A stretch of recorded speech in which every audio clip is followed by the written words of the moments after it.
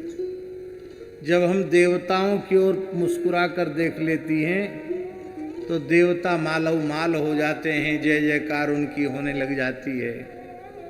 और जब मैं देवताओं से नज़र फेर कर दैत्यों की तरफ देखने लग जाती हूँ तो तीनों लोगों के स्वामी दैत्य बन जाते हैं। देवता बेचारे मारे मारे मेरु मंदिर की खोहों में जाकर के अपना गुजारा करते हैं। किसी ऋषि मुनि पर भी मैं अपनी दृष्टि डाल देती हूँ तो उसकी मान्यता बहुत बढ़ जाती है, और मैं नज़र फेर लेती हूँ तो तप लक्ष्मी से भ्रष्ट हो जाता है। इसलिए तीनों लोकों में मेरी मान्यता है। देवता, असुर, ऋषि, मुनि सब मेरी कृपा के आकांक्षी बने रहते हैं। एक क्या करें, समय हो गया, पूरा होने वाला है समय। एक उड़ीसा में एक पुराण प्रसिद्ध है। उस पुराण का नाम है लक्ष्मी पुराण। क्या नाम है? उसमें लक्ष्मी जी की महिमा विशेष, और उड़ीसा में उत्कल के वैष्णव एक विशेष महीने में घर घर में उसका पारायण होता है। हाँ, बड़ा प्रसिद्ध पुराण है लक्ष्मी पुराण। उसमें भगवान जगन्नाथ की लीलाओं का वर्णन है। तो लक्ष्मी जी के जो व्रत का समय होता है 16 दिन का, उस व्रत के समय आज भी उड़ीसा क्षेत्र में लोग बड़े नियम से रहते हैं। सूर्योदय के पहले ही गाय के गोबर से उरैन डाल देते हैं, मंगल कलश रख देते हैं, रंगोली बना देते हैं, चौक पूर देते हैं। तो लक्ष्मी जी सब जगह घूमती हैं। जो उनके अनुरूप स्थान होता है उसमें वो प्रवेश करती हैं, और नहीं तो वहां से आगे बढ़ जाती हैं।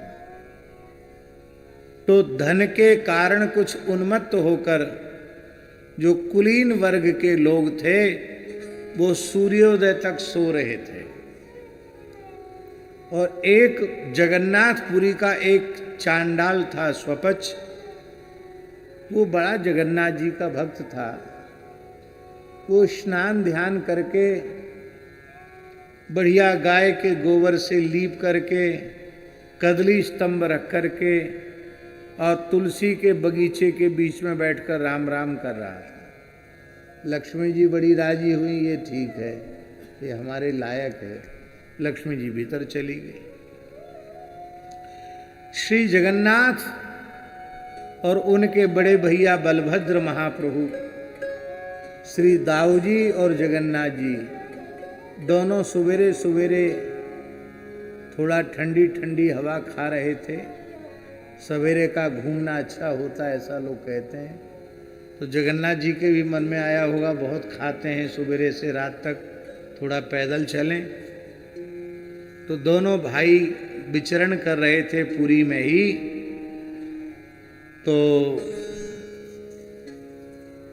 बलभद्र जी ने, दाऊ दादा ने, बलभद्र महाप्रभु ने लक्ष्मी जी को उस चांडाल के घर में घुसते हुए देखा तो बड़े दुखी हो गए, उदास हो गए दाऊ दादा। अब भगवान से बोला चाली बंद कर दी। भगवान ने कहा